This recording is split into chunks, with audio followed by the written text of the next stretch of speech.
নবীকে দেখেই পাগল হয়ে গেলেন। তাকদীর, কত বুলন্দ তাকদীর, কত বুলন্দ তাকদীর। হালিমাতুস সাদিয়া বললেন, দুনিয়ার মানুষ গা মুবারকের উপরে সবুজ রেশমের কাপড় দিয়ে ঘিরে রাখা, পিঠ মুবারকের নিচে সাদা রেশমের কাপড় দিয়ে ঘিরে রাখা। আমি বক্ষ মুবারক থেকে রেশমের কাপড় সরাইলাম, আলতো আলতো করে বক্ষ মুবারকে হাত বুলাইতে লাগলাম যাতে ঘুম ভাঙ্গে। ইতিমধ্যে প্রিয় নবীজির ঘুম ভেঙে গেল। ঘুম ভেঙে যাওয়ার পরে আল্লাহর নবী আমার দিকে তাকাইয়া হালিমা বলতেছেন, এমন ছোট্ট মুস্কি হাসি দিলেন, ওই হাসিতে আমি হালিমা আরো পাগল পারা হয়ে গেলাম। হাজরাতে হালিমা আরো বললেন, পবিত্র তুই জুলফি মুবারক, ভুরু মুবারকের মাঝখানে যে কপাল, এখান থেকে নূর মুবারক বের হয়ে খেলাল সামা, মধ্য আকাশ পর্যন্ত চলে গেল। একবার জোরে বলবেন আল্লাহু আকবার। কপাল মুবারক থেকে হযরত হালিমা বলতেছেন, নবীজি দোলনায় শোয়া, আমি পাশে গেছি, এতই সুঘ্রাণ আসতেছিল, চমৎকার সুঘ্রাণ। আল্লাহু আকবার, আল্লাহু আকবার।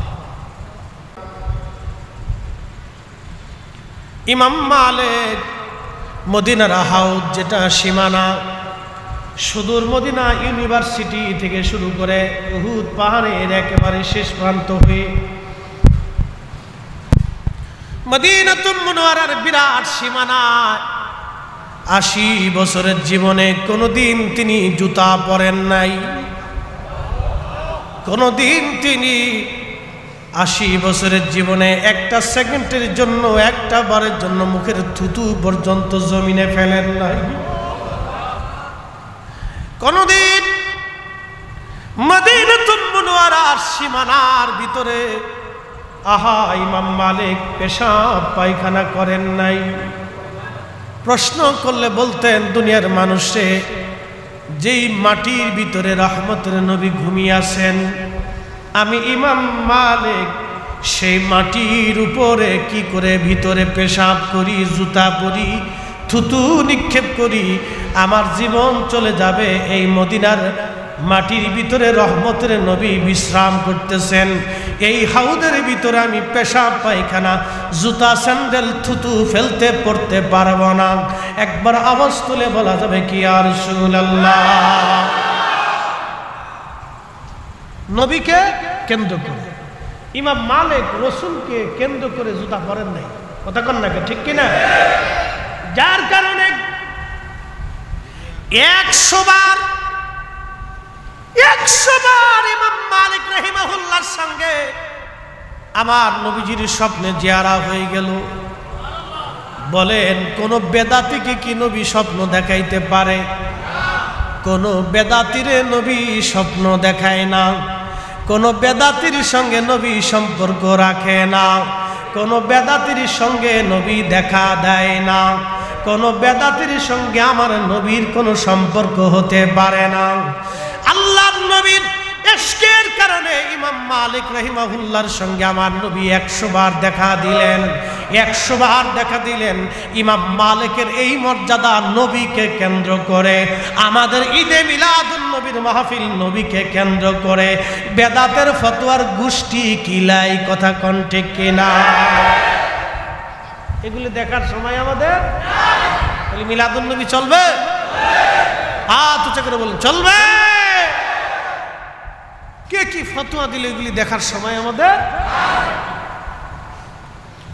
প্রিয় উপস্থিতি, আমার সাবজেক্টের দিকে আমি চলে যাচ্ছি, খুব মনোযোগ দিবেন। আল্লাহর নবী দুনিয়াতে আসবেন, আল্লাহর হাবিব দুনিয়াতে আসবেন। আমি নবীজির জীবনীর শৈশবকাল আসার আগে ছোট্ট করে একটু আলোচনা তুলে ধরতেছি, মনোযোগ দিবেন। নবীজি দুনিয়াতে আসবেন, আল্লাহ তার হাবিবকে পৃথিবীতে পাঠাবেন। কখন পাঠাইলেন? যখন পৃথিবী অন্ধকারে নিমজ্জিত হলো, প্রিয় নবীজিকে দুনিয়াতে পাঠাবেন। কোরআন বলতেছে ওমা আরসালনাকা, নবী গো আপনাকে পাঠাইছি ইল্লা, শুধুমাত্র এই জন্য, শুধু এই কারণে, শুধুমাত্র এই জন্য, রাহমাতাল লিল আলামিন, সমস্ত জগতের রহমত বানাইয়া আপনি নবীকে দুনিয়ার মধ্যে আমি আল্লাহ পাঠিয়েছি। চিৎকার মেরে জোরে বলেন আল্লাহু আকবার। এই জন্য আল্লাহ নবীকে কেন্দ্র করে যতগুলি অনুষ্ঠান হয় সবই বরকতময়, রহমতময়। এই জন্য নবীর মিলাদের মজলিস রহমতময়। আল্লামা ইমাম জালালউদ্দিন আস-সুয়ুতি আল-ওয়াসিল ফি শরহ আশ-শামাইলের মধ্যে তিনি লিখেছেন, যেই ঘরে, যেই বাড়ি, যেই মহল্লায় আমার নবীর মিলাদের অনুষ্ঠান হয়, ওই বাড়ি, ওই ঘর, ওই মহল্লায় 1 বছর পর্যন্ত আমার নবী রাহমাতুল লিল আলামিনের কারণে আল্লাহ রহমত নাজিল করতে থাকে। খুব মনোযোগ। আল্লাহর নবী পবিত্র মিম্বার শরীফে বসা প্রিয় নবী সাহাবায়ে কেরাম নিয়ে ওয়াজ করতেছিলেন। আচ্ছা আপনাদেরকে বলি, জবাব দিবেন। এখন যদি আমি ওয়াজ করার সময় বলি আমার আব্বা এটা, আমি এটা হুজুর, আমি বড় হুজুর, আমি এত নামাজ পড়ি, আমি এত রোজা করি, আমি তাহাজ্জুদ পড়ি, আমার বউ পড়ে, আমার ফুলাই পড়ে, আমার জন্মের সময় এটা হয়েছিল, আমার বাবা এইটা দেখছিল, আমার মা এটা ছিল, আপনারা কি ওয়াজ শুনবেন? আপনারা কেমন হুজুর আনছি কোরআন সুন্নাহর কথা শোনার জন্য, হুজুর দেখি নিজের তেল নিজে মারতেছে, ঠিক কিনা? কিন্তু আমার নবী খোদার ঘর মসজিদে নববী, পৃথিবীর দামি মসজিদের মধ্যে অন্যতম মসজিদ, যেই মিম্বরে বসে রাহমাতের নবী ভাষণ দেন, পৃথিবীর শ্রেষ্ঠ মিম্বর, ওই মিম্বরে বসে নবী বলতেছিলেন, সাহাবীরা রে, আমার ফজিলত তোমরা শোনো, আমার মর্যাদা তোমরা শোনো। দা ইব্রাহিম খলিলুল্লাহ আলাইহিস সালাতু ওয়াস সালাম, আমি ইব্রাহিম আলাইহিস সালামের দোয়া, আল্লাহর পয়গম্বর হযরত ইব্রাহিম দোয়া করার সময় বলতেন, রব্বুল আলামিন আপনি দয়া করে আমার নসলে, আমার বংশে, আমার নসলে, আমার বংশে আপনি আখিরি নবী পাঠাবেন। তার মানে ইব্রাহিম জানতেন আমার নসলে যদি আখিরি নবী যায় তাহলে আমার বংশের দাম বাড়বে। কি কথা কন না কা? ইব্রাহিম আলাইহিস সালাম জানতেন আমার নসলে যদি আখিরি নবী যায় তাহলে আমার বংশের দাম বাড়বে। এই জন্য আল্লাহর নবী দুরুদে ইব্রাহিম, যেটা আমরা সাধারণত বলি, এই দুরুদে ইব্রাহিমের মধ্যে নবীজি নিজের নামের সাথে ইব্রাহিম আলাইহিস সালামের নাম দিয়ে আমাদের জন্য আল্লাহর নবী বাধ্য করে দিয়ে গেলেন, তোমরা আমার মিল্লাতের বাবা ইব্রাহিমের উপরে তোমরাও দুরুদ সালাম পাঠায়ো। একবার জোরে বলেন না মারহাবা। শুনেন, ইব্রাহিম আলাইহিস সালামের কারণে আমার নবীর দাম বাড়ে নাই। ইব্রাহিম আলাইহিস সালামের নসলে আসার কারণে আমার রাসূলের দাম বাড়ে নাই। আমার নবীর কারণে ইব্রাহিম আলাইহিস সালামের নসলের দাম বেড়েছে। আমার রাসূলের কারণে ইব্রাহিম আলাইহিস সালামের বংশের দাম বেড়েছে। আমার রাসূলের কারণে আলাইহিস সালামের নসলের দাম বেড়েছে। আমাদের কারণে নবীর দাম বাড়ে নাই, নবীর মিলাদের মাহফিলের কারণে আমাদের দাম বাড়ছে। আমরা যদি বুঝতাম, আরবিতে একটা প্রবাদ আছে, শারফুল মাকিনা ওয়া শারফুল মাকান, শারফুল মাকানে ওয়া শারফুল মাকিন। কিছু জায়গার কারণে মানুষের দাম বাড়ে, কিছু মানুষের কারণে জায়গার দাম বাড়ে। ইব্রাহিম আলাইহিস সালাম জানতেন, আল্লাহ আমার নসলে আপনি আখিরি নবী পাঠাই দিয়েন, আল্লাহ আমার বংশে আপনি আখিরি নবী দিয়েন, আল্লাহ আপনি আমার বংশে আখিরি নবী পাঠায়েন। নবী তার নসলে আসবে, এই জন্য ইব্রাহিম আলাইহিস সালামের সম্মান আল্লাহ বাড়াই দিবেন, বংশের উজ্জ্বলতা আসবে, বংশের দাম বেড়ে যাবে। সেই জন্য আল্লাহর খলিল ইব্রাহিম আলাইহিস সালাম দোয়া করতেন। চিন্তা করেন তো, নবীরা কত সূক্ষ্মদর্শী ছিলেন, এই নবী পাওয়ার জন্য তাদের কত আকুতি মিনতি ছিল। আর আমরা এই নবীর উম্মত হওয়ার পরেও নবীর দাম আমরা বুঝতে পারলাম না, নবীর শান আমরা দিতে জানলাম না।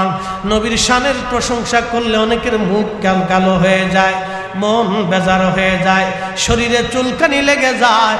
বাজান, চুলকানি দুনিয়াতে যতই লাগুক না কেন, মেহেশরের মাঠে নবী ছাড়া উপায় না। বুঝে যায়। নবীজি বলতেছিলেন, সাহাবীরা রে, ওয়া বাশারাতু ঈসা রুহুল্লাহ, আমি হলাম ঈসা আলাইহিস সালাতু ওয়াস সালামের সুসংবাদ। হযরতে ঈসা রুহুল্লাহ যেখানে ওয়াজ করতেন, সেইখানে নিজের কালেমার দাওয়াত দেওয়ার সঙ্গে সঙ্গে আমার আখিরি নবীর কালেমার দাওয়াত দিয়ে গেছে।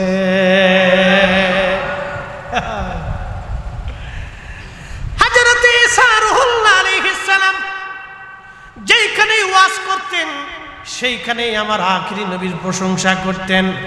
আমরা রহমতের নবীর প্রশংসা করতেন, গুণগান গাইতেন। আরে ঈসা নবীর মতো নবী যদি আখিরি নবীর গুণগান করতে পারে, প্রশংসা গাইতে পারে, তাহলে আমরা মাহফিল সাজাইয়া ওই নবীর নামের প্রশংসা গাওয়া এই উম্মতের জন্য বিরাট বড় দায়িত্ব। কথা বলেন ঠিক কিনা? সেই দায়িত্ব পালন হয় ঈদে মিলাদুন নবী সাল্লাল্লাহু আলাইহি সাল্লাম এই মাহফিলের মাধ্যমে সেই হক আদায় হয়। কথা বলেন ঠিক কিনা? খুব মনোযোগ দিন। এরপরে আল্লাহর নবী বলতেছেন, সাহাবীরা রে, আমি যখন দুনিয়াতে তশরিফ আনি, পৃথিবীতে আমি আসব, আমার মায়ের রেহেমে ছিলাম, আমার মায়ের রেহেমে আমি ছিলাম। যখন আমি মায়ের রেহেম থেকে আমি দুনিয়াতে আসব, আমার আম্মা দেখেছিলেন খারাজা মিনহা নূর, আমার মায়ের ভিতর থেকে নূর মুবারক বের হয়ে যায়। না না, আরো জোরে বলবেন আল্লাহু আকবার। এই নূর কি হেদায়েতের নূর না অরিজিনাল নূর? হেদায়েতের নূর না, হেদায়েতের নূর হলো আমাদের কলিজার ভিতরে, কালবের ভিতরে আমরা কালেমা পড়েছি, ঈমান এনেছি, আল্লাহর একত্ববাদ এবং তাওহীদ ও রিসালাত, এই যে আল্লাহর দেওয়া শর্তগুলির উপর আমরা ঈমান আনলাম, এগুলি হলো হেদায়েতের নূর। আর অরিজিনাল নূরে হযরত সাইয়্যিদা আমেনা রাদিয়াল্লাহু আনহা বলেন, আমি দেখলাম আমার ভিতর থেকে নূর মুবারক বের হয়ে যায়। আল্লাহর নবী ডাক দিয়ে বলেন, সাহাবীরা রে, শুধু নূর দেখেন নাই আমার আম্মা, ওই নূরের আলোতে সুদূর শাম, তখন এটা এই শাম ছিল এই রোমানদের বিরাট বড় রাজধানী, বিরাট বড় প্রাসাদ এবং তাদের বিরাট বড় সে গোডাউন ছিল, সেনা ক্যাম্প ছিল, তাদের ক্যান্টনমেন্ট ছিল। হযরতে আমেনা বলতেছেন, আমি দেখলাম কুসুরু শাম, শামের বিরাট বড় বড় প্রাসাদ ওই নূরের আলোতে প্রকাশ্যভাবে দেখা যাইতেছে।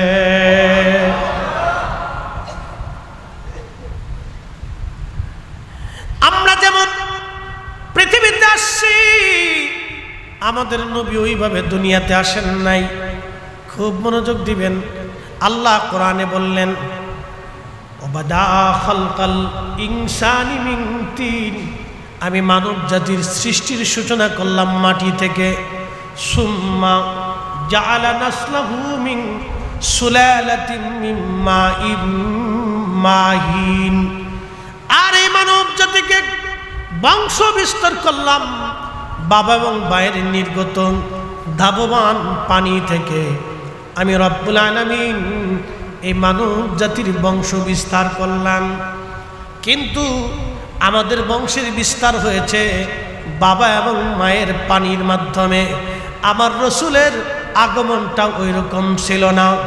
আল্লাহর নবীর চাচা আব্বাস রাদিয়াল্লাহু আনহু তাবুকের যুদ্ধের ময়দানে 30,000 সাহাবীর সামনে তিনি আমার রাসূলের প্রশংসা গাথা গাইতে যাইয়া হযরত আব্বাস লিখলেন, ইয়া রাসূলুল্লাহ তুনকালু মিন সালিবিন ইলা রাহিমিন ইযা মাদা আলামু বাদাউ তবা।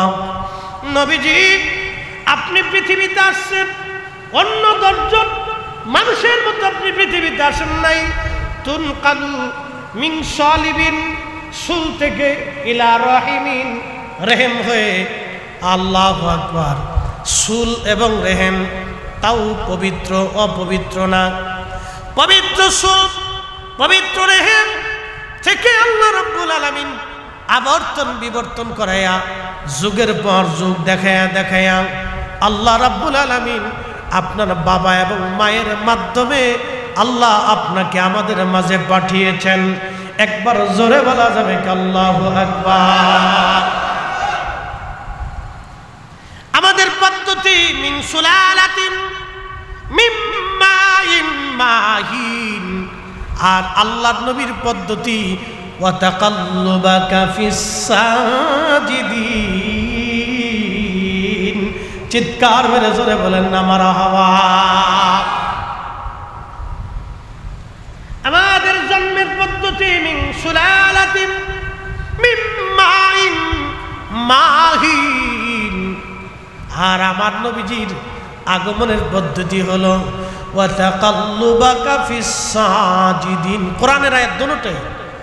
আমাদের পদ্ধতি বীর্যের মাধ্যমে, নুতফার মাধ্যমে বাবা এবং মা, বাবার থেকে পৃষ্ঠ দেশে, মায়ের বক্ষ দেশে, মায়ের আধারে, রেহেমের ভিতরে নিরাপদ আধারে আল্লাহ দুইটা ওই পানির মিশ্রণ দিয়ে আল্লাহ পাক এটাকে রিফাইন করে আমাদের বডি আল্লাহ বানায় দেন। আর আমার রাসূলের ব্যাপারে আল্লাহ বলছেন ওয়া তাকাল্লুবাকা ফিস সাজিদিন। নবী গো, আমি আপনাকে সেজদাকারীদের মাধ্যমে দুনিয়াতে আনছি। আপনি যখন যেই নসলে নূরে মুহাম্মদ ছিল, সেই নসল কখনো অপবিত্র ছিল না। না মূর্তির সামনে, না পাথরের সামনে, না গাছের সামনে, না মাছের সামনে, না ব্যক্তির সামনে মাথা নত করেছে। শরাবি, খারাবি, হারাবি, নাপাকি, ওই সমস্ত কিছুর ছোঁয়া বাতাস পর্যন্ত তাদের লাগে নাই। তারা সবাই সাজদাকারী ছিল। আপনি নবীর নূর মুবারক যেই রেহেমে, যেই সেকেমে, যেই সময়, যেই জমানাতে ছিল, তারা সাজদাকারী ছিল। একবার জোরে বলা যাবে কি সুবহানাল্লাহ। আল্লাহর নবী বলতেন, উম্মত তোমরা শোনো, আমার মা, আমার আব্বা তাহের, তাইয়েব, তাহেরা, তাইয়েবা, তাহের এবং তাইয়েব। হযরত আব্দুল্লাহর মতন তাইয়েব পবিত্র পুরুষ ওই জমানায় আর কেউ ছিল না। হযরত আমেনা রাদিয়াল্লাহু আনহার মতো পবিত্র নারী, তাহেরা, তাইয়েবা ওই জমানায় আর কেউ ছিল না। আল্লাহর নবী বললেন, আমার বাবা এবং মায়ের মাধ্যমে পবিত্রতার সাথে আল্লাহ আমাকে দুনিয়াতে আনলেন। এই জন্য সাইয়্যিদা আমেনাও জান্নাতি, হযরত আব্দুল্লাহও জান্নাতি। যারা আমেনা আব্দুল্লাহকে জাহান্নামী মনে করতেছে, ওরাই হলো অরিজিনাল বেদাআতি। আপনাদেরকে বুঝতে হবে কথা।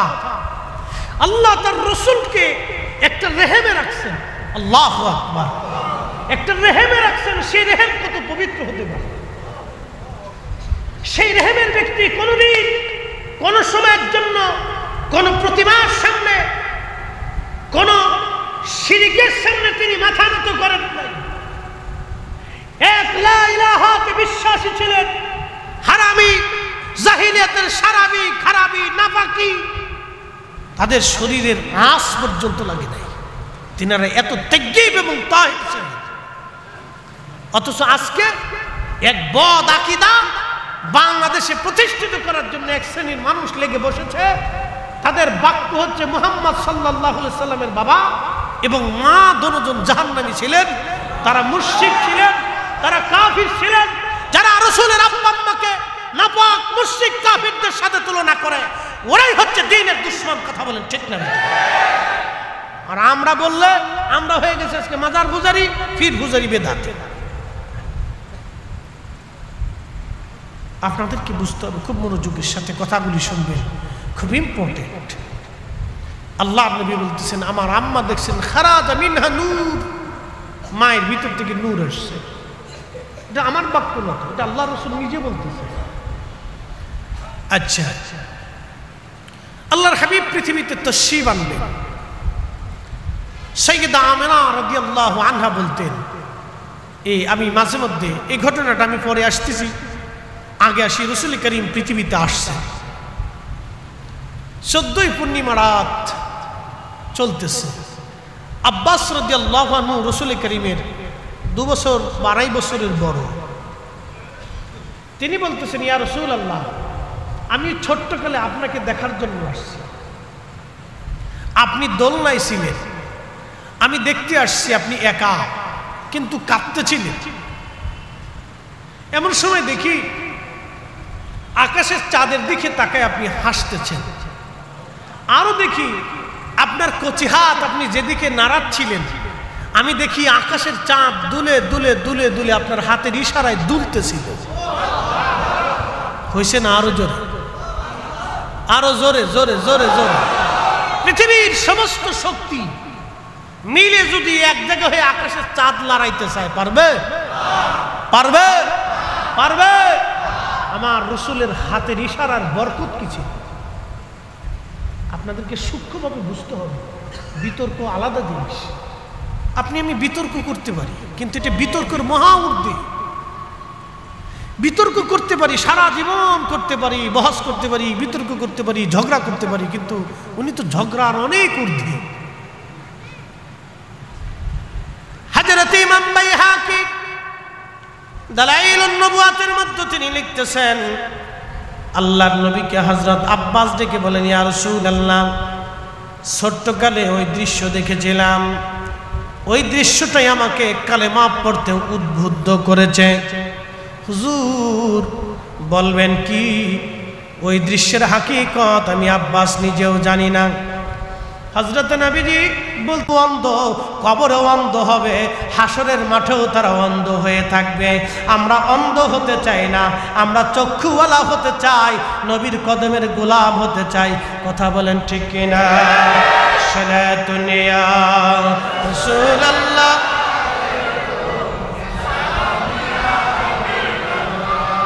হা সালাতুন ইয়া রাসূলুল্লাহ, আলাইকুম সালামুন ইয়া হাবিবাল্লাহ। প্রিয় বন্ধুগণ, চট্টগ্রামবাসী হযরতে বাইজিদ বুস্তামি রাহমাতুল্লাহ আলাইহি দরগা প্রান্তরে বসে, গত বছরও ছিলাম না? গত বছর ছিলাম? আরে কপাল আমার, আগের বছর ছিলাম, তারও আগে একবার ছিলাম। আল্লাহ, এটা হলো তকদির। আল্লাহ এই বছর আবার আনছেন।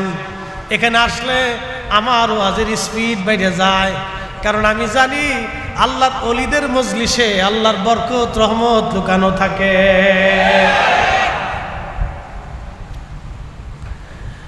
আল্লাহর নবী বলতেছেন, আব্বাস বলতেছে, হুজুর সেই জন্যই আমি কালেমা পড়তে, এই ঘটনা আমাকে উদ্বুদ্ধ করেছিল, আজ কালেমা পড়েছি।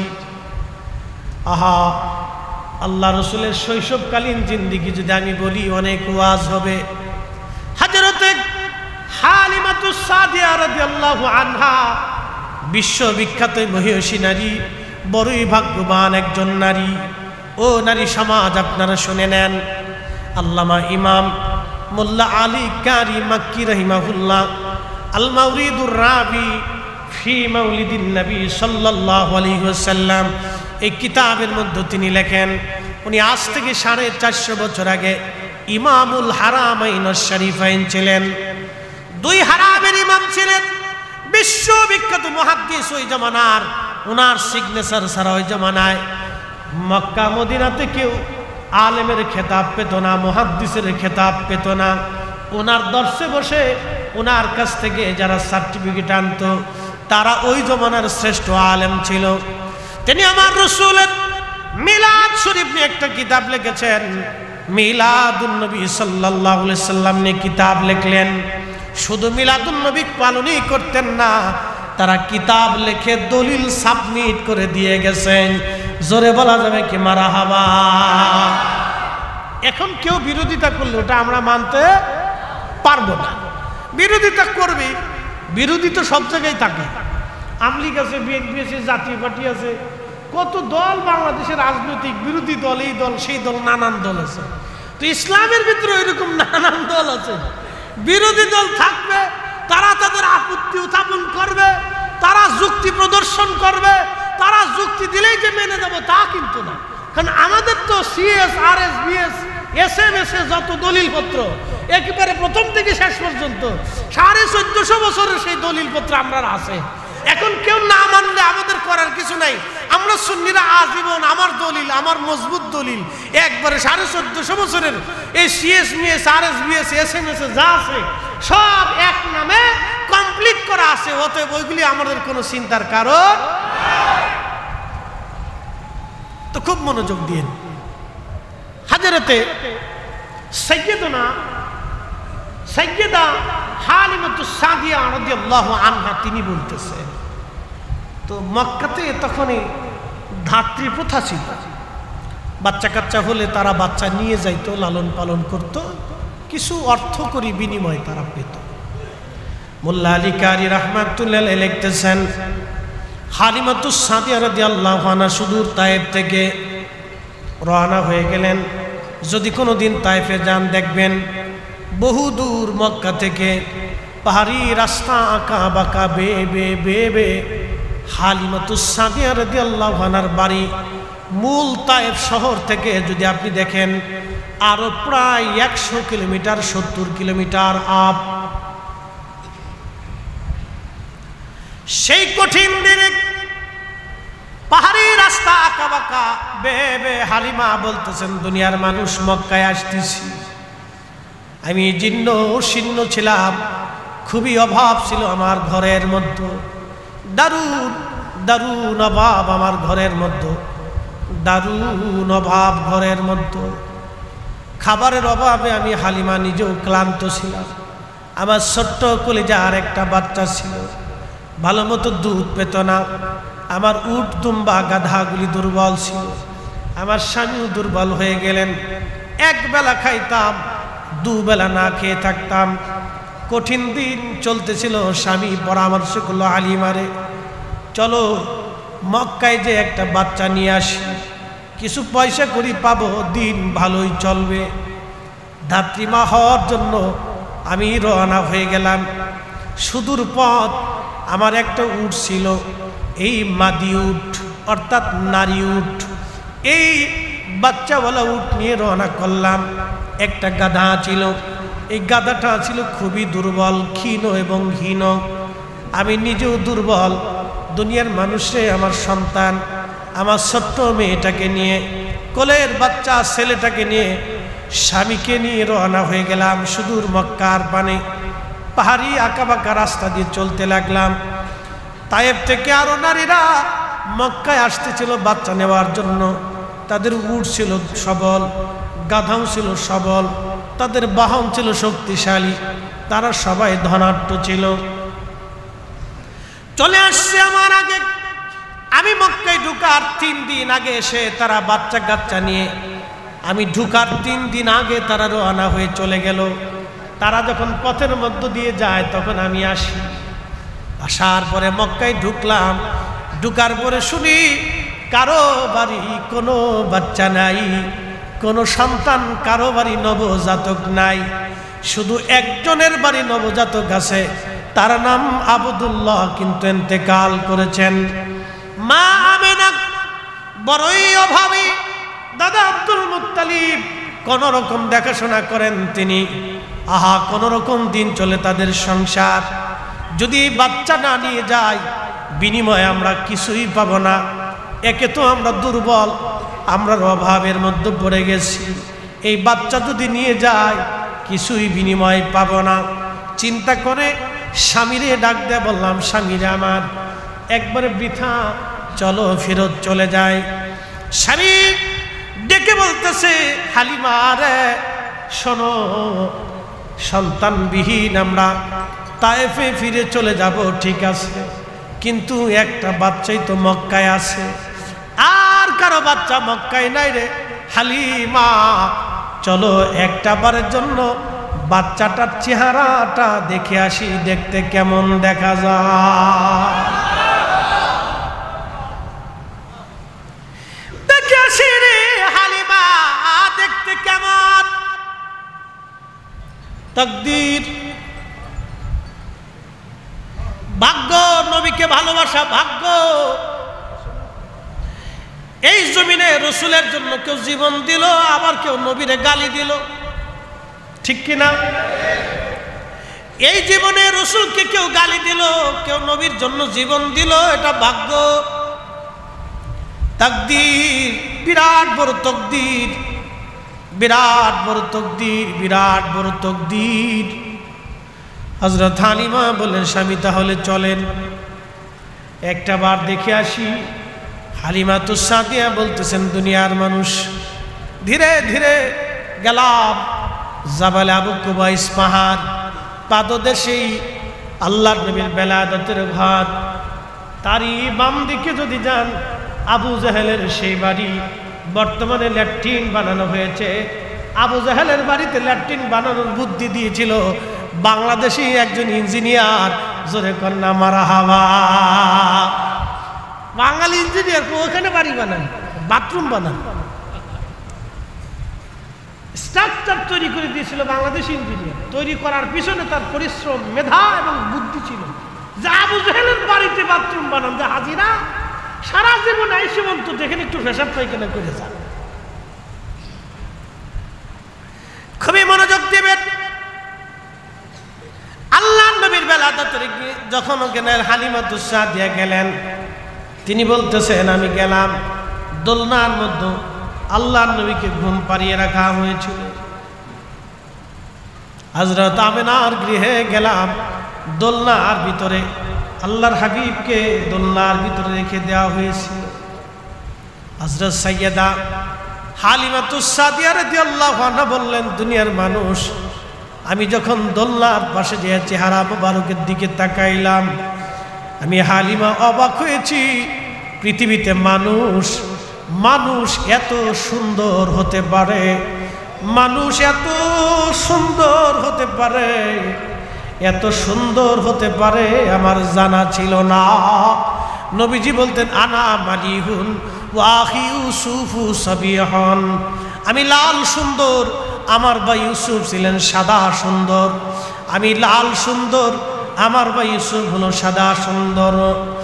আল্লাহর কোরআন বলতেছে, আল্লাহর কোরআন বলতেছে, আল্লাহ পাক বলতেছেন, আমি মানুষকে সৃষ্টি করেছি ফি আহসানি তাকওয়িম, সুন্দর অবয়ব দিয়ে, সৌন্দর্য দিয়ে মানুষকে সৃষ্টি করেছি।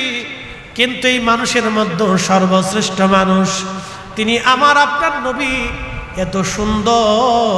হযরত হালিমা বলতেছেন, একটা নজরে দেখার পরে স্বামীরে বললাম, স্বামী আমি পয়সা করি লাগবে না, আমি এই বাচ্চা ছাড়া তায়েফে ফিরে যেতে পারবো না।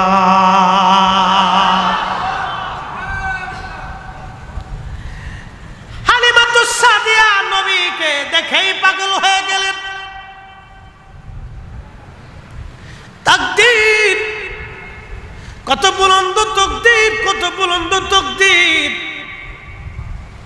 হালিমাতুস সাদিয়া বললেন, দুনিয়ার মানুষ, গা মুবারকের উপরে সবুজ রেশমের কাপড় দিয়ে ঘিরে রাখা, পিঠ মুবারকের নিচে সাদা রেশমের কাপড় দিয়ে ঘিরে রাখা।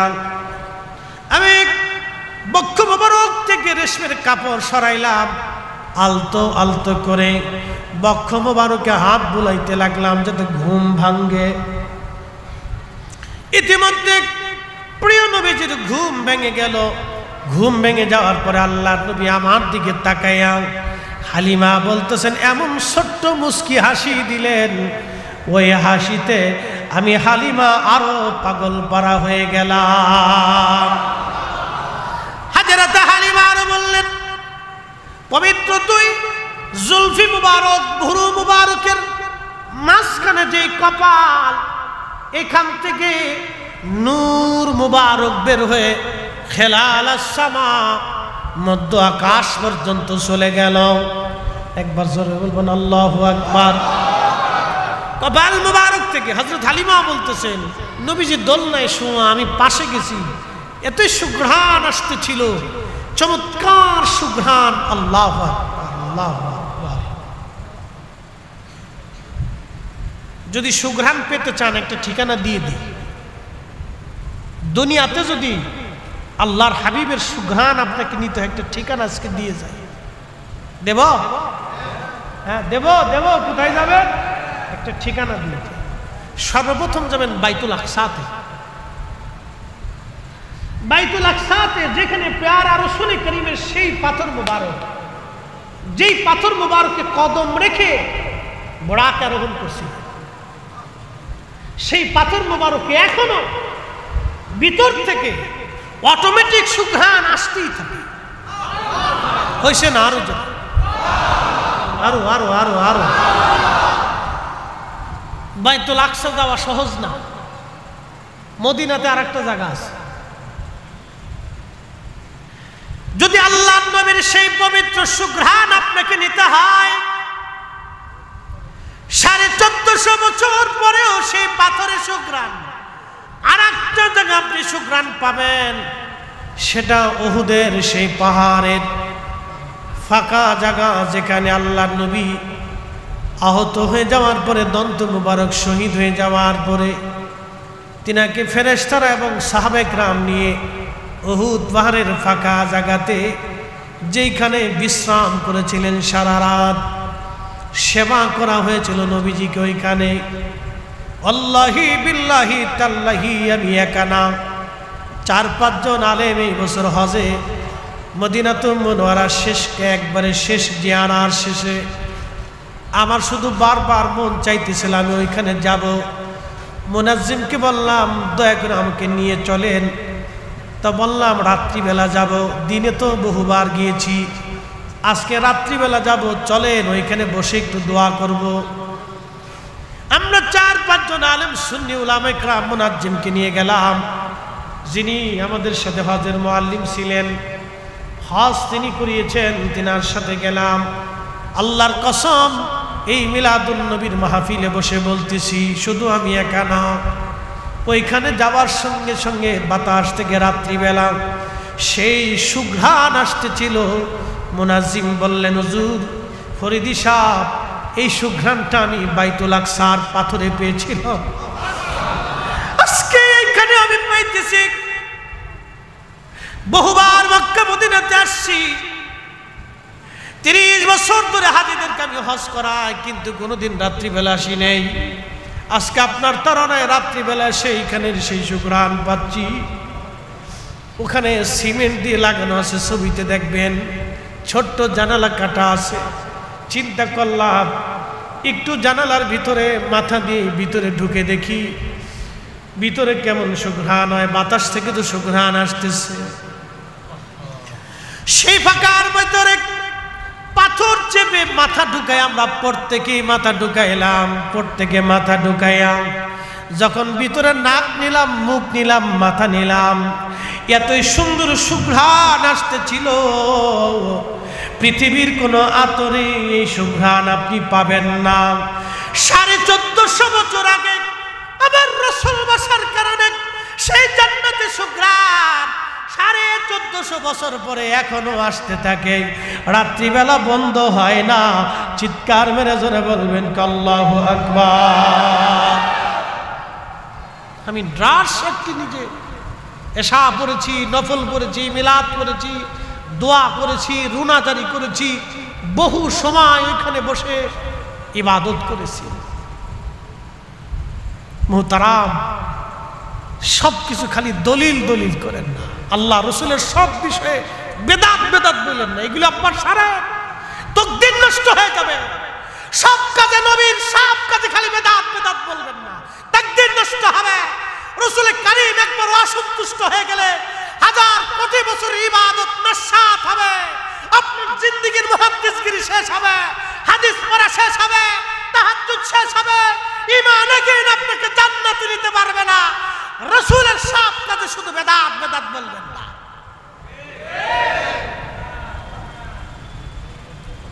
এগুলি বলবেন না, ছেড়ে দেন। হযরতে রাসূল করিমের বহু গোলামরা রাসূলের জন্য জীবন দিয়ে দিচ্ছে। প্রিয় উপস্থিতি, সেই সুঘ্রাণ এখনো সেই সুঘ্রাণ এখনো আরো জায়গায় সুঘ্রাণ আছে। আল্লাহর হাবিবের চুল মুবারক যেখানে পাবেন, প্রিয় নবীর চুল মুবারক যেখানে পাবেন, এখনো যদি অরিজিনাল চুল মুবারক হয়, দুরূদ শরীফ পড়ার সঙ্গে সঙ্গে সেখান থেকে চুল মুবারক দাঁড়িয়ে যাবে এবং অটোমেটিক চুল মুবারক থেকে সুঘ্রাণ আসতে থাকবে। পৃথিবীর কোন আগুনের ক্ষমতা নাই ওই চুল মুবারক পোড়াবে। আল্লাহর নবীর স্মৃতি মুবারকগুলি বরকতময়। যদি কোনোদিন উহুদে যাবেন, এখানে সুযোগ হলে বেহেশতের সুঘ্রাণ কি জিনিস আপনি বুঝে আসবেন। বাতাস থেকে আসতে থেকে অলরেডি অল টাইম, সব সময়ের জন্য সুঘ্রাণ আসতে থাকে। কয়েক ঘন্টা পর্যন্ত ওখানে বসে থেকে সুঘ্রাণ নিয়েছি।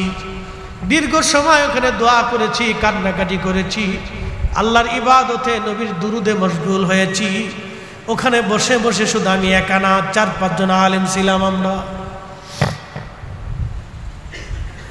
চট্টগ্রামবাসী হালিমাতুস সাদিয়া বলতেছিলেন, নবীজির শরীর মোবারক থেকে এত সুন্দর সুঘ্রাণ আসতে লাগলো। এতই চমৎকার, এত সুন্দর সুঘ্রাণ আসতেছিল।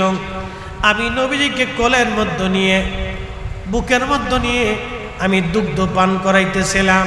ঠিক এমন সময় আমার উটটা দৌড়াইয়া আল্লাহর ঘর কাবা শরীফের সামনে যাইয়া উট সেজদার মধ্যে পড়ে গেল। ওরে বনের যত পশু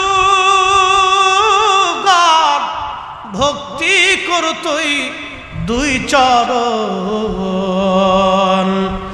মেঘমালা ছায়া দিত গায় গো নবীজি, কোন সাধনে পাইব তোমায়, কোন সাধনে দেখিব তোমায় গো নবীজি, কাঙ্গালে রেঙে দেখা দিবেননি। আল্লাহুম্মা সাল্লি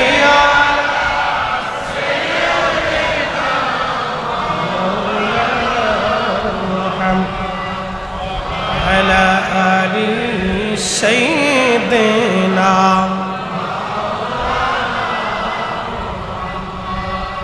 হযরত হালিমা বললেন, উট ধরে এনে আমার স্বামী দুধ দহন করতে নিয়ে গেলেন। এক কাতরা দুধ হতো না, উটের পাতিল ভরে স্বামী দুধ দহন করে নিয়ে আসলেন। সে ডাক দিয়ে বলেন, হালিমা রে, কেমন বাচ্চা তুমি কোলে আনছো, আজকে আমার উটের ওলান ভর্তি দুধ এসে গেল, কেমন রজনী আজকে পালাম, এত শান্তি কোথাও নাই রে হালিমা। হালিমা রে, এই বাচ্চা পয়সা দিক বা না দিক, এই শিশু ছাড়া আমরা তায়েফে ফিরে যাব না। হযরত হালিমা বললেন, বিদায় নেব আমি আমার দুর্বল গাধার পিঠে চললাম, গাধাটা সবল হয়ে গেল, আমি হীন দুর্বল ছিলাম, আমি সবল হয়ে গেলাম, আল্লাহর কুদরতে আমি সতেজ হয়ে গেলাম। আল্লাহর নবীকে কোলের মধ্যে নিয়ে গাধার উপরে আমি বসেছিলাম। সাইয়্যিদা আমিনা রাদিয়াল্লাহু আনহা তিনি আসছেন সন্তানকে বিদায় দেওয়ার জন্য। আমার উটটা আবার দৌড়াইয়া কাবা শরীফের সামনে যায় সেজদায় পড়ে গেল। আমার উট বারবার দৌড়াইয়া কাবা ঘরের সামনে সেজদায় পড়ে যেতে লাগলো। আমি সন্তান নিয়ে, শিশু নবীকে নিয়ে আমি দাঁড়িয়ে আছি। সাইয়্যিদা আমিনা আসলেন, আমার পাশে দাঁড়ায় বলেন, হালিমা রে, তুমি কাকে নিয়ে যাচ্ছ জানো নি হালিমা? আমি আমার এই সন্তানের শান তোমাকে বলতেছি রে, শোনো হালিমা, আমার এই মুহাম্মদকে তোমার কাছে দিয়ে যাচ্ছি। হালিমা রে, আমি যখন সন্তানকে পেটের মধ্যে ধারণ করেছিলাম, অন্য নারীদের মতো ভারিত্ব, ওজনত্ব, ব্যথা, বেদনা, কষ্ট, আমার যাতনা কিছুই ছিল না রে হালিমা। স্বপ্নের মধ্যে কে জানি মাঝে মধ্যে বলে যাইতো, আমেনা তুমি বড় ভাগ্যবতী, তুমি বড় ভাগ্যবতী রে আমেনা, তোমার রেহেমে আখিরি নবী দুনিয়াতে নাম হবে মুহাম্মদ, আসমান জগতে তার নাম হলো আহমদ সাল্লাল্লাহু আলাইহি ওয়াসাল্লাম। চিৎকার মেরে জোরে বলেন না মারহাবা।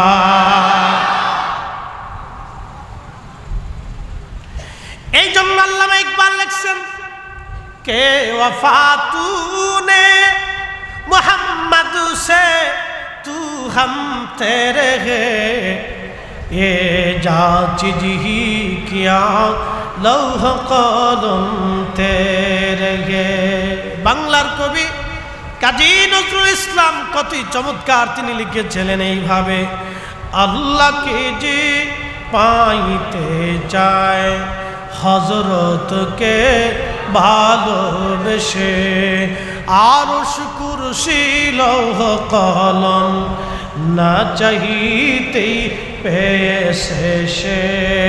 সালাতুন ইয়া রাসূলুল্লাহ আলাইকুম, সালাতুন ইয়া রাসূলুল্লাহ আলাইকুম সালামুন ইয়া। কাজী নজরুল কত চমৎকার তিনি আরো লিখেছিলেন এইভাবে, তৌহিদেরই মুর্শিদ আমার মুহাম্মাদের নাম, মুর্শিদ মুহাম্মাদের নাম, তৌহিদেরই মুর্শিদ আমার মুহাম্মাদের নাম, মুর্শিদ মুহাম্মাদের নাম। ওই নাম জপলেই বুঝতে পারি, ওই নাম জপলেই বুঝতে পারি খোদারি কালাম, মুর্শিদ মুহাম্মাদের নাম, মুর্শিদ মুহাম্মাদের নাম সাল্লাল্লাহু আলাইহি ওয়াসাল্লাম। প্রিয় উপস্থিতি, খুবই মনোযোগের সাথে শুনবেন। সেই দিন আমেনা ডাক দিয়া বলতেছিল, হালিমারে শোনো, আমি আমার এই সন্তানকে যেই দিন আমার ভিতর থেকে আল্লাহ তাকে দুনিয়াতে আনছেন, একটা কথা মনে রাখবেন, আল্লাহ আমাদেরকে মায়ের একটা বিশেষ রাস্তা দিয়ে দুনিয়াতে আনছেন, কিন্তু আমার নবীকে আল্লাহ ওই রাস্তা দিয়ে দুনিয়াতে আনেন নাই। আল্লাহ তার হাবিবের মা জননীর পার্শ্ব দেশ থেকে অপারেশন করে আমার আল্লাহ পবিত্রতার সাথে আমার নবীকে দুনিয়াতে নিয়ে আসছেন। একবার জোরে বলবেন কি মারহাবা।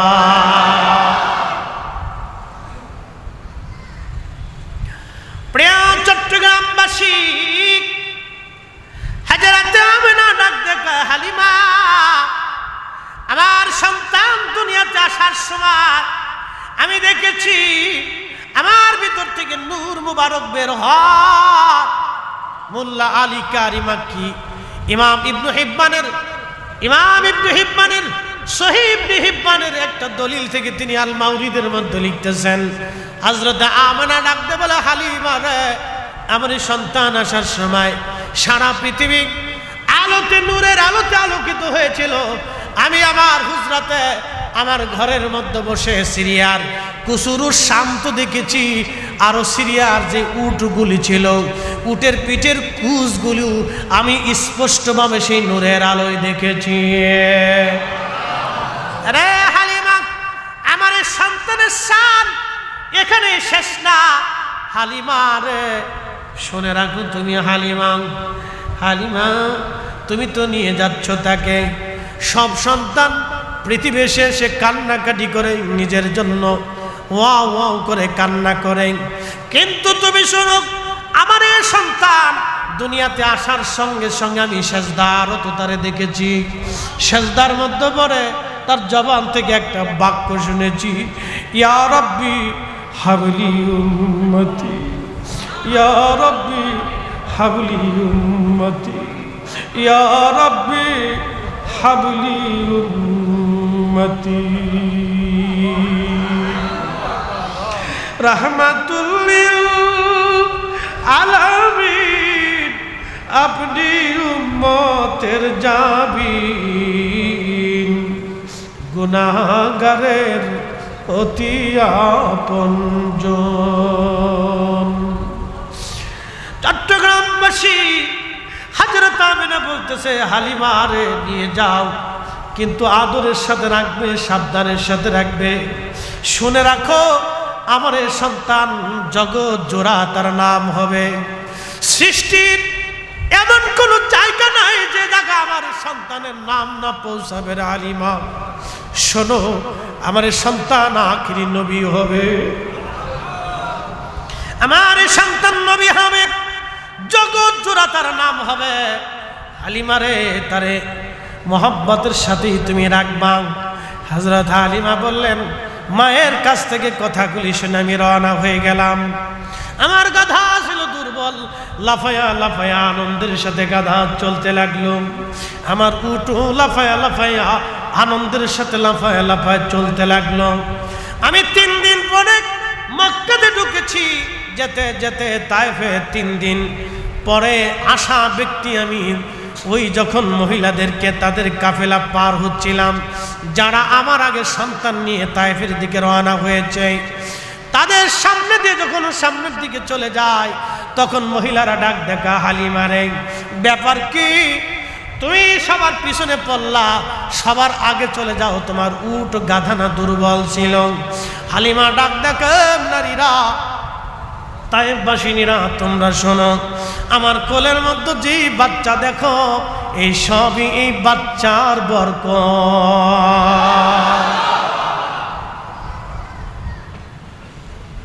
শোনেন, আল্লাহ রসুলকে পাইয়া পশু পাখিরা আনন্দে আত্মহারা হয়ে গেছে। নবী পাইয়া আপনারা যে খুশিতে সাজাইছেন, এটা কোন রকম হক আদায় করা, কি কথা ঠিক কিনা? কোন রকম হক আদায় করা, আমরা সেই তুলনায় কিছু করতে পারি নাই। এই যে মাহফিলে বসে গেছি, আল্লাহর হাবিবের কথা শুনতেছি, ধরেন যারা আমাদের বিরোধিতা করেন, আমার ওই ভাইদেরকে বলি, বিরোধিতা হতে পারে, তাদের বাক স্বাধীনতা আছে, কিন্তু বলি, ধরেন আপনি ঈদে মিলাদুন্নবীর মাহফিল সারা বাংলাদেশ থেকে বন্ধ করে দিচ্ছেন, ধরেন বন্ধ করে দিলেন, তো বন্ধ করে দেওয়ার পরে লাভ কার হয়েছে? শয়তানের লাভ হয়েছে। কারণ এই বাংলাদেশে বর্তমান সিচুয়েশনে এই মাসে হাজার হাজার মাহফিল হবে, কথা ঠিক কিনা? হাজার হাজার মাহফিল হবে, হাজার হাজার মাহফিলে লক্ষ লক্ষ কোটি কোটি মুসলমান এই দোয়া, এই জিকির, এই শুকরিয়া, এই কৃতজ্ঞতা, এই চোখের পানি, আল্লাহর হাবিবের ইশক থেকে তারা বঞ্চিত হবে। এই মাহফিলগুলি আমি মনে করি প্রত্যেক অঞ্চলে অঞ্চলে মসজিদে মসজিদে কায়েম করা উচিত, কথা বলেন ঠিক কিনা? বিরোধিতা পরে আসে, বিরোধিতা পরে আসেন, প্রত্যেক অঞ্চলে অঞ্চলে মসজিদে মসজিদে কায়েম করা উচিত। অন্তত একটা উসিলাতে মানুষ আল্লাহ রসুলের ইশকের মজলিসে একটু বসুক, দুটি কথা শুনুক, তারা একটু জিকিরে বসুক, আল্লাহ শুকরিয়া কৃতজ্ঞতার ভিতরে বসুক। আল্লাহর নবীর জীবনী তো বললে তো শেষ করার মতো না, অনেক চমৎকার জিন্দেগি ছিল তার, আকর্ষণীয় মুজিজা, খুশুসিয়ত আমাদের থেকে মহান ঊর্ধ্বে ছিলেন, তুলনাহীন, তুলনাবিহীন, তুলনা দেওয়ার কোনো সুযোগ নেই। আল্লাহ খোদ তাকে হাবিবুল্লাহ করেছেন। জানেন, কঠিন মেহশরের মাঠ, সৃষ্টির সমস্ত সৃষ্টি যখন আল্লাহর সামনে আল্লাহর দিকে ধাবিত, জিন, ফেরেশতা, মানুষ, পৃথিবীতে যত মখলুক আছে সব আল্লাহর আদালতে মালিক ইয়াউমিদ্দিন, সেই বিচার দিনের মালিক হবে আল্লাহ। আর আল্লাহ ডাক দিয়ে দিচ্ছেন, হাবিব আমি মালিক ইয়াউমিদ্দিন, কিন্তু আপনাকে আমি আল্লাহ বঞ্চিত করি নেই। আপনি আশা আইয়া বা আশাকা রাব্বুকা মাকাম মাহমুদা, আপনি সেই দিন আমি আল্লাহ আরশে মুআল্লা ওয়ালা আপনি নবী হবেন মাকামে মাহমুদ ওয়ালা, একসাথে বলা যাবে সুবহানাল্লাহ। আল্লাহর সেই কঠিন হাসরে কোটি কোটি সৃষ্টি যখন আল্লাহর সামনে মাথা নত করে সিজদায় পড়ে থাকবে, মুকাররবিন ফেরেশতারা থরথর করে কাঁপতে থাকবে, জানি আজকে আল্লাহ আমার কি ফয়সালা করেন। যদিও তারা আল্লাহর সম্মানিত, কিন্তু তারা আল্লাহর কাহারিয়ত দেখে পেরেশানির মধ্যে থাকবে। কিন্তু আল্লাহ তার রসুলকে আরশে মুআল্লার ডানে মাকামে মাহমুদের আসনে মহান ইজ্জতের সাথে আল্লাহ তার রসুলকে সমাসীত করে রাখবে, আল্লাহ তাকে সমাসীন করে রাখবে। অতএব আপনি তাকে ছোট করে দেখার সুযোগ নাই। আল্লাহ রসুলের কোনো বিষয়কে ছোট করে দেখবেন না, ছোট করে দেখবেন না। এই মিলাদুন নবী মাহফিল ছোট করে দেখার সুযোগ নাই। প্রিয় উপস্থিতি, সাহাবায়ে কেরাম আল্লাহর হাবিবের কোনো বিষয়টাকে ছোট করে দেখেন নাই। তা আমরা এগুলি বুঝবো, পালন করব। বিতর্ক এগুলি না করি, আল্লাহর হাবিবেরকে কেন্দ্র করে বিতর্ক না করি। চোখের মধ্যে চুমা দিয়ে সাল্লাল্লাহু আলাইহি সাল্লাম বলে মুখে চুমা দিয়ে চোখে লাগাই, বিতর্ক আছে। উলামায়ে কেরাম একদল বলছেন না, এটা শরীয়তে সিদ্ধ না, কিন্তু আর জামাত উলামায়ে কেরাম বলছেন হ্যাঁ এটা দলিল আছে, যদিও জয়ীফ। বিশ্ববিখ্যাত ফকি ইমাম জৈনুদ্দিন শামীর মতো হানাফি মাযহাবের উজ্জ্বল ফকি, তিনি তেনার ফতোয়া শামীর কিতাবুস সালাতের বাবুল আযানের ভিতরে তিনি মাসালার সমাধান দিয়েছেন। তো প্রিয় ভাই আমার, এগুলি আমরা পর্যবেক্ষণ করব। সময়ের স্বল্পতা, বেশি সময় দিতে পারবো না, আমাকে আর একটা প্রোগ্রাম ধরতে হবে। যা হোক ইনশাল্লাহ, যদি আল্লাহ রাব্বুল আলামিন আবার বরতে রাখেন, আবার আসবো, দেখা হবে। আল্লাহ আমাদেরকে কবুল করুন, বলে না আমিন। না, সারা রাত্রে করলে শান্তি লাগবে আমি জানি, কিন্তু আমরা তো আলেম, ও আদার কাছে আমরা দুর্বল। না না, আধা ঘন্টা করলে ওইদিকে আমি আবার বিপদে পড়ে যাবো, টাইমিং ম্যানেজ করা যাবে না। এমনি বৃষ্টিকাদার দিন, টাইমে সময় মিলবে না। ইনশাল্লাহ আপনারা দোয়া করবেন। এই আপনাদের আশা আকাঙ্ক্ষা যদি আল্লাহ আবার তৌফিক দেন, তা আগামীতেও যদি আল্লাহ সুযোগ রাখেন ইনশাল্লাহ আসবো। দীর্ঘ সময় একটা টাইমে আমার মুহতারামগণ আমার সাথে যোগাযোগ করছিলেন, কিন্তু সময়ের অভাবের কারণে আমি দিতে পারিনি, মেসিং করতে